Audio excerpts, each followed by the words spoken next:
You know, as pretentious as it sounds, I think there's a difference between being a YouTuber and being a content creator. In recent years, the language used to describe the very deliberate and personal act of creating videos on the internet has become increasingly robotic and dehumanizing, almost to match the seemingly homogenized, sanitized, and profit-driven future the platform seems to be heading towards. That's not to say YouTube is worse now than it was in the past. Far from it. I honestly think YouTube now is better than it's ever been, and there are so many amazing, talented YouTubers out there that are making great videos. You just have to go out and find them. But there's just one issue. The face of YouTube represents a larger problem, one that we have to address. Thousands of people crowded the American Dream Wall in Israel. Attention is so just powerful. Seems to be more about the owner though than the student takeover. I used to be like this. Young people, those that are in the primary school to high school age group. MrBeast!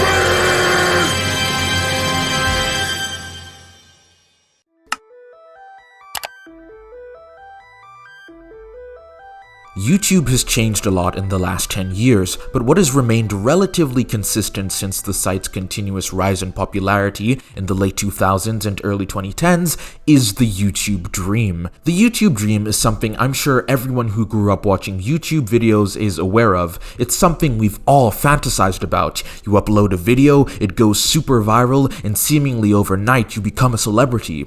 Very little people ever actually get to achieve this dream, and the ones that do are extremely lucky.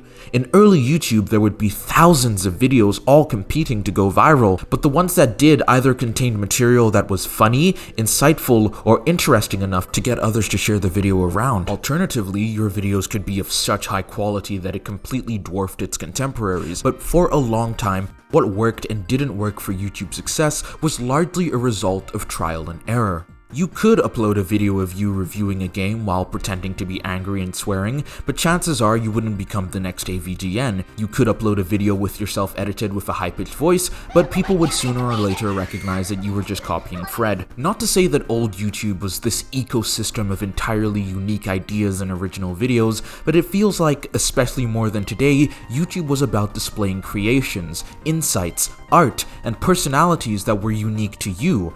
It's YouTube. Broadcast yourself. All of that being said, I actually think MrBeast represents the perfect YouTube dream. In fact, I'd say he is quintessentially the YouTube dream itself. An average, completely normal guy who only managed to climb up to the top of YouTube and gain celebrity status simply through making entertaining videos. And I think that's why so many people bought into the brand of MrBeast, even as he transitioned more and more into morally questionable videos. At the end of the day, what was so appealing was that it really was just a regular guy who was obsessed with making YouTube videos and doing insane challenges. Or so it seems. The signs have always been there. Some of MrBeast's earliest videos are these fascinating commentary-style videos that aren't typically different from anything you'd expect from a teenager in the 2010s, but do reveal something about his character that has become increasingly hard to ignore. Jimmy really likes money. Now, I completely get it. There's nothing wrong with liking money, and there's nothing wrong with speculating about how much a YouTuber might earn from their videos. Please, by all means, chase that bag and get that bread. But when you have videos like this at such a young age, you start to question, what motivates someone like this to become a YouTuber? As YouTube has evolved, the opportunities to make money off the platform have increased as well. The YouTube Partner Program, sponsorships, merch sales, it is now easier than ever to make a living off YouTube. And that's a good thing. However, in YouTube's quest to make itself more sustainable for its creators and by proxy more suitable for advertisers, it's made some mistakes along the way. The infamous adpocalypse of 2017, the trending page turning into a giant advertisement for massive corporations, and many other minute changes that have added up over the years. All of this culminated in a sort of unsettling anxiety among many creators towards the end of the 2010s, this underlying feeling that YouTube was going to become fully corporate and that videos that didn't fit YouTube's emerging image of brand safety would be expunged. In late 2018 to early 2019, the YouTube community got together to combat this anxiety. The most subscribed YouTube channel at the time was PewDiePie. However, an Indian music record label called T-Series had rapidly been catching up in terms of subscriber numbers. Once people took note of this, the Subscribe to PewDiePie campaign took over YouTube, and over the next few months, countless creators, viewers, and fans would all join in. Now, the reason why this campaign blew up so much was because T-Series overtaking PewDiePie represented the end of a YouTube dream. If a corporation was the most subscribed channel, then surely YouTube no longer belonged to the creators. And would you look at that? Our boy Jimmy was front and center throughout the entire campaign. It's ironic, isn't it? The whole PewDiePie versus T-Series thing was spurred by the feeling that a corporation was going to take over YouTube and the spirit of YouTube would be lost. And now the biggest YouTube channel is run by a corporation that's only able to seem human because the creator sold out. And he was on the front lines! MrBeast's primary audience is children, teenagers, and very young adults. Most of them won't really care about the greater moral implications of his content because they just need to be entertained. So when those expose videos from Dogpack404 came out and gained over 20 million views in just a few days, I had a feeling that nothing was going to happen. MrBeast has over 300 million subscribers and averages hundreds of millions of views on each of his videos. At this point, it's too late. He's become too big to take down. Not to mention all of the PR stuff MrBeast does that shields him from criticism, like his philanthropy and heavily moderating his comment section, the abuse of his employees, the manipulation of his audience, keeping registered sex offenders in his videos. All of these are made inconsequential because his numbers keep going up.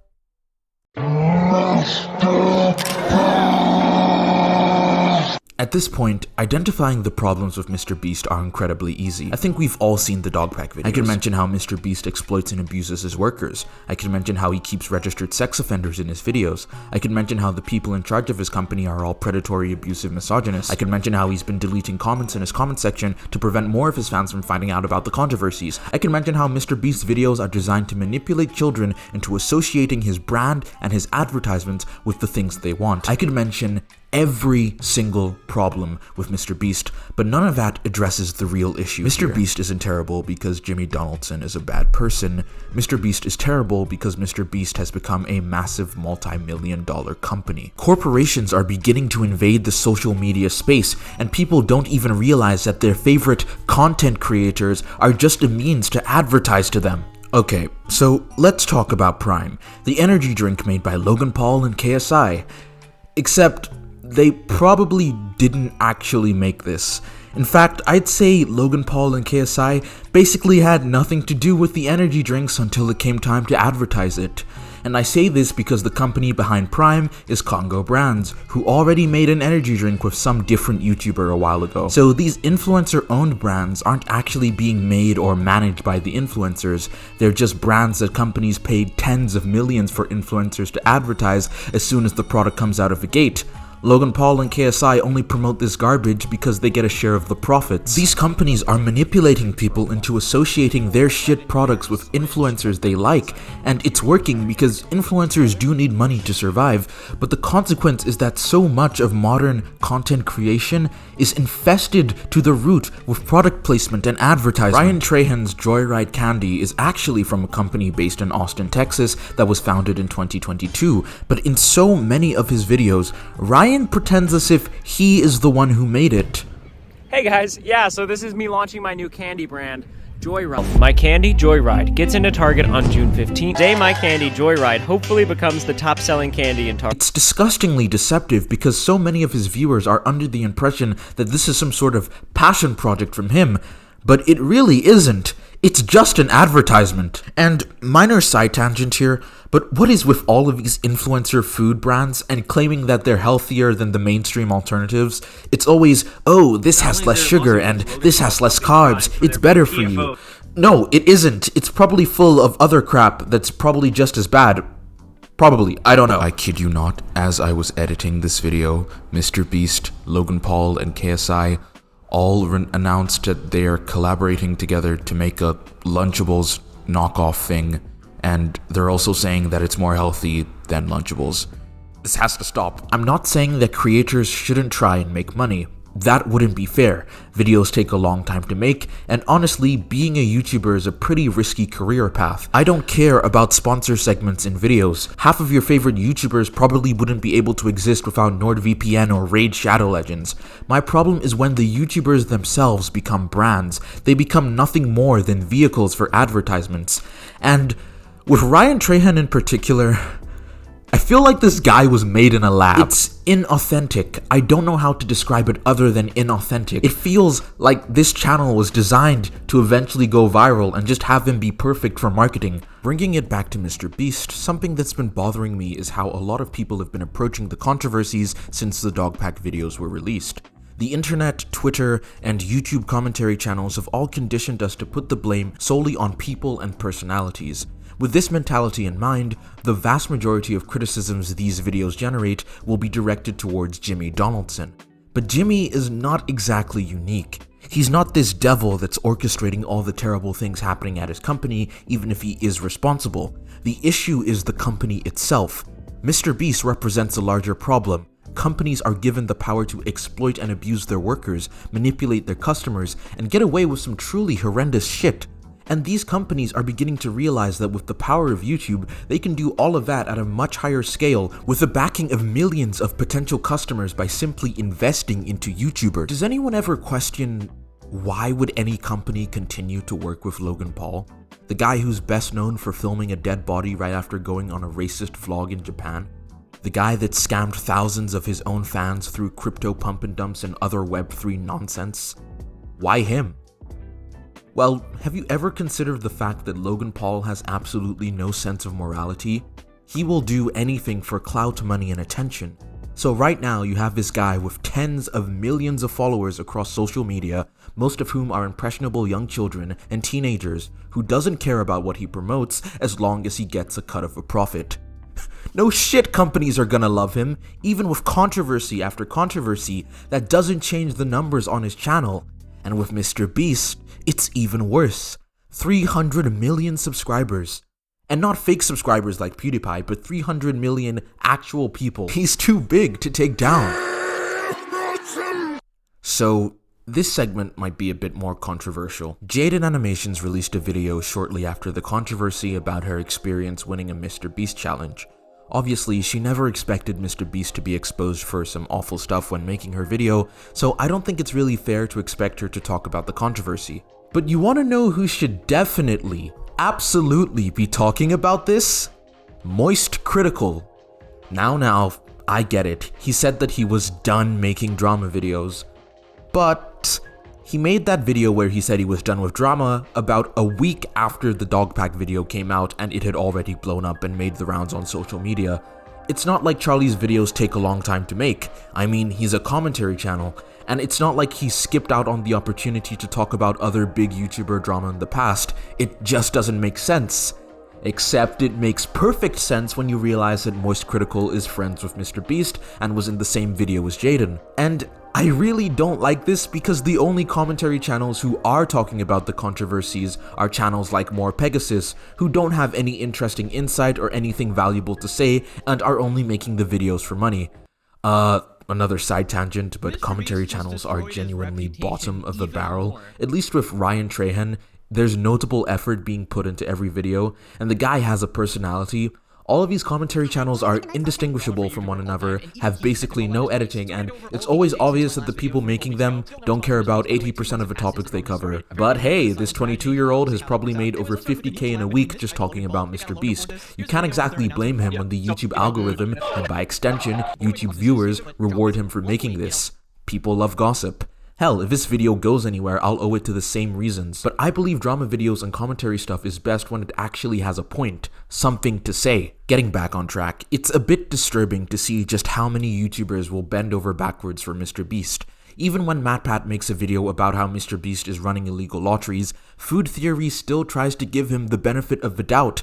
No one wants to directly oppose Jimmy because his brand is just that powerful. MrBeast got a cameo in Kung Fu Panda 4. That movie fucking sucks, but you see, that's not the point. He's already broken into the mainstream. He's got an Amazon series in the works. He was in TMNT Mutant Mayhem. He's in Fortnite. He's too powerful. And I hate how all of these advertisements and brand endorsements target children. There is absolutely no way of getting around the fact that MrBeast knows the vast majority of his fan base are children. He knows that the people he wants to buy his products all have underdeveloped brains and are easy to manipulate. It's no coincidence that his latest business venture is actual children's toys. Just look at this.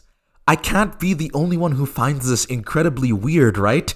There's something just incredibly cynical and gross about this. MrBeast wants to raise a generation of kids who adore him by having them associate his face and his brand with all the things they like and want in life. And I really need you guys to understand that there is nothing stronger than a kid and the parasocial bond they formed with a YouTuber they liked when they were 13. And then MrBeast starts talking about running for president, and I'm like, what? What are you talking about? You are a YouTuber! You make videos about blowing up Lamborghinis! This tweet has 600,000 likes! What is going on? Is everyone losing their minds? Am I going crazy?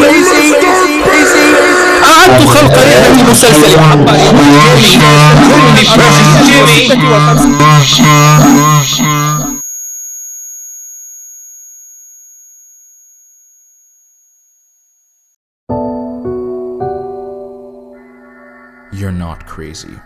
YouTube has changed. Some good changes and some bad changes. But the greatest change YouTube has undergone in the last 10 years isn't a feature or a system or even the YouTube algorithm. It's the creators. In the past, the idea of creating a YouTube channel to make money was essentially a pipe dream. The worst reason people made videos back then was for clout and attention. The worst YouTubers back then were just trying to get their own 15 minutes of fame. YouTubers now, however, well, they can have the backings of multi-million-dollar companies. They can base their entire existence off advertising to their audience of impressionable teenagers. Somewhere along the line, a lot of people realize that if they gain the system right, if they make their videos all the same, if they speak a certain way, if they make their thumbnails look a certain way, if they cater to the algorithm instead of making videos that are insightful or creative, they too can become just like MrBeast, kings of an empire that sacrificed authenticity on the altar of profit. If this video was made by a smarter YouTuber, I'm sure they'd find a way of making this all a commentary on capitalism and its effects on art and yada yada yada, but I'm not that smart. So I'm sure you might be thinking that YouTube now is worse than it's ever been, right? Well, I don't think so. Like I said in the beginning, YouTube now is better than it's ever been, and of course it is. There are so many creators making more videos than ever. There are so many unique, interesting, and fascinating YouTube videos and personalities out there. You just have to go out and find them. Don't let yourself just be left to the whims of the recommended tab. Even though, to be honest, the recommended tab is pretty good these days. And sometimes all you need is someone to help you find them. So, in the description below this video, I'll list a lot of YouTubers that I think you should check out. Because at the end of the day, YouTube is still about you. Your videos, your personality, your passions, your creativity. So, broadcast yourself. Thanks for watching.